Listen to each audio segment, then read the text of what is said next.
A aprendizagem baseada em problemas, ABP, ou do inglês PBL, como também é conhecida, como o próprio nome já diz, é uma metodologia de ensino e aprendizagem que usa problemas como motivação para a construção do conhecimento. Esses problemas são próximos do contexto dos alunos ou coerentes com a futura área de atuação profissional deles. No ABP, os alunos se organizam em grupos e procuram solucionar problemas, o que permite o desenvolvimento de habilidades práticas e o entendimento da teoria simultaneamente. No ensino tradicional, o professor é o centro do processo de aprendizagem e o ensino é expositivo, enquanto o aluno assume um papel apenas passivo. Já no ABP, o aluno assume o protagonismo na construção do conhecimento e o professor tem o papel de tutor e facilitador do processo de aprendizagem. A ABP é uma ferramenta de ensino bastante versátil e ela pode ser adaptada para diferentes níveis e áreas de ensino.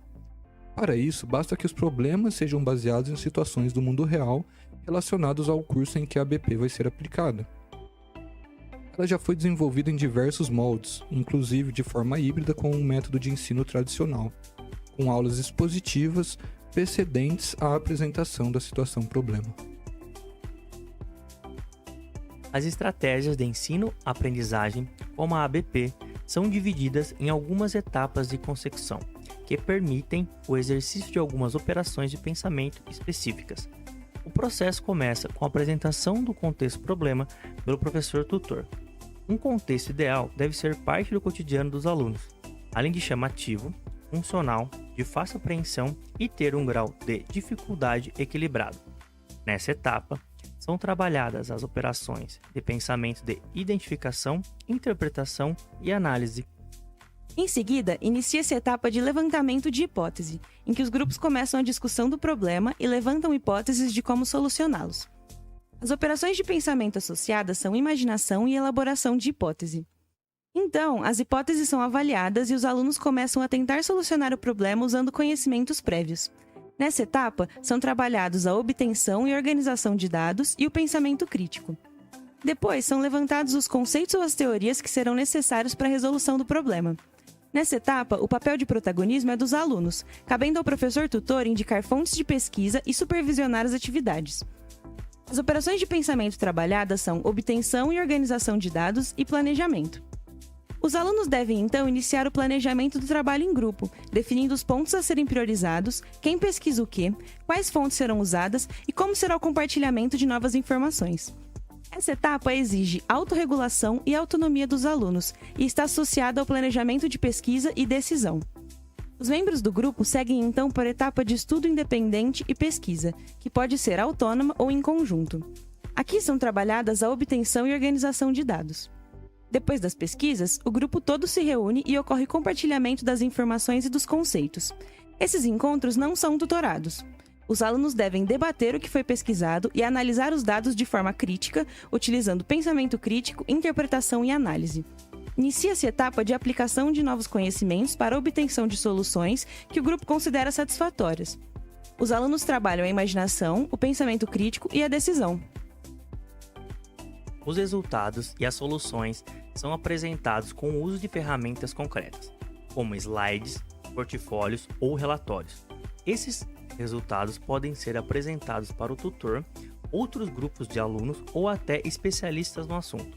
O professor tutor deve verificar se todas as questões problema estão solucionadas e, caso não estejam, procurar o motivo da falta de solução e nortear o grupo para eventuais correções. Nessa etapa, estão associadas as operações de pensamento de planejamento e decisão. Por fim, os alunos avaliam o processo, o produto final, o trabalho em grupo e o desempenho próprio e dos outros integrantes, exercitando o pensamento crítico, a avaliação e a tomada de decisão. O professor tutor deve avaliar o processo de aprendizagem e verificar se os conhecimentos alcançados correspondem a resultados concretos de aprendizagem significativa. Pensada para aplicação em cursos de medicina, a ABP foi aplicada primeiramente na Universidade McMaster, no Canadá, no final da década de 60. Para sua formulação, a ABP baseou-se nos conceitos de aprendizagem pela descoberta do psicólogo Jerome Seymour e na ideia de que a educação deve ser baseada na reconstrução da experiência, do filósofo John Dewey. No Brasil, a ABP foi adotada primeiro na Faculdade de Medicina de Marília e na Universidade Estadual de Londrina. Depois dessa introdução, outras faculdades adotaram o método, inclusive em áreas diferentes da saúde. A ABP é uma ferramenta bastante versátil que pode ser aplicada como método de ensino em quase todos os cursos e níveis de educação. Basta somente que o problema a ser resolvido e a tutoria sejam adaptados à realidade de cada caso. Um exemplo de aplicação é o caso do curso de Física do Instituto de Tecnologia de Dundalk, na Irlanda. O Instituto percebeu que a motivação para os cursos de Física e a retenção dos alunos no curso de graduação eram motivos de preocupação. Então optou pela reformulação dos cursos. A ABP mostrou-se promissora para resolver esses problemas por fornecer aos alunos o conjunto de habilidades valorizadas por empregadores, como a habilidade de trabalhar em equipe e resolver problemas. Os professores foram treinados e selecionaram 20 problemas, cobrindo todo o conteúdo do programa. Foi determinada a carga horária de 6 horas por semana, com cada problema podendo durar 2, 4 ou 6 horas.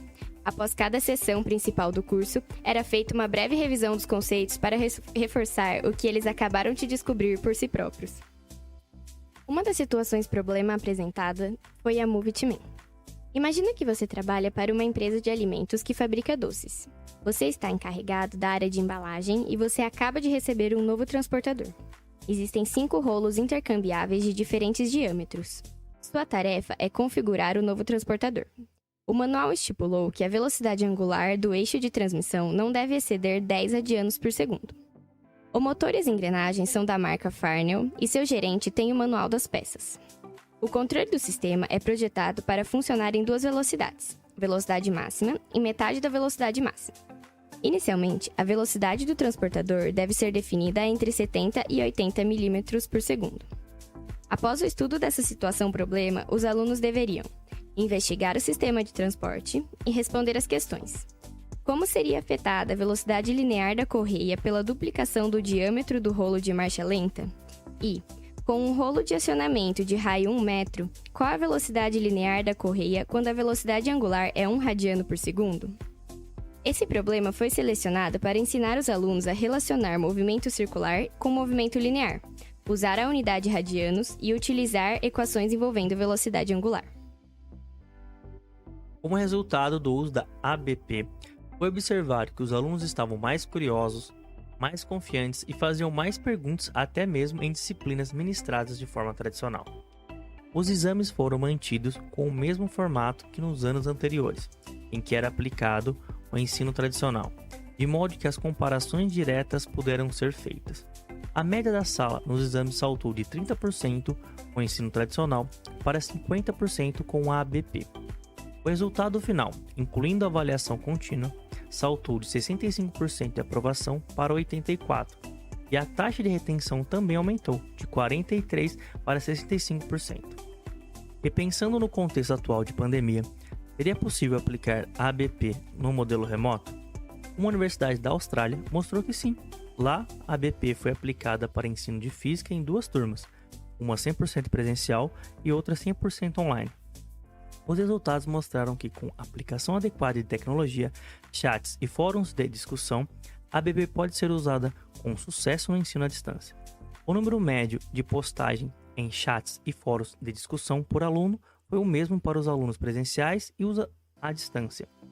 Este é um resultado interessante, pois foi assumido que os alunos no campus usariam menos os métodos de comunicação virtuais.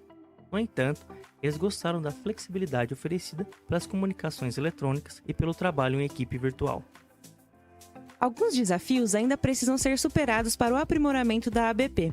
Entre eles, a resistência à mudança na forma de ensino por parte de alguns alunos, principalmente dos mais adaptados ao ensino tradicional.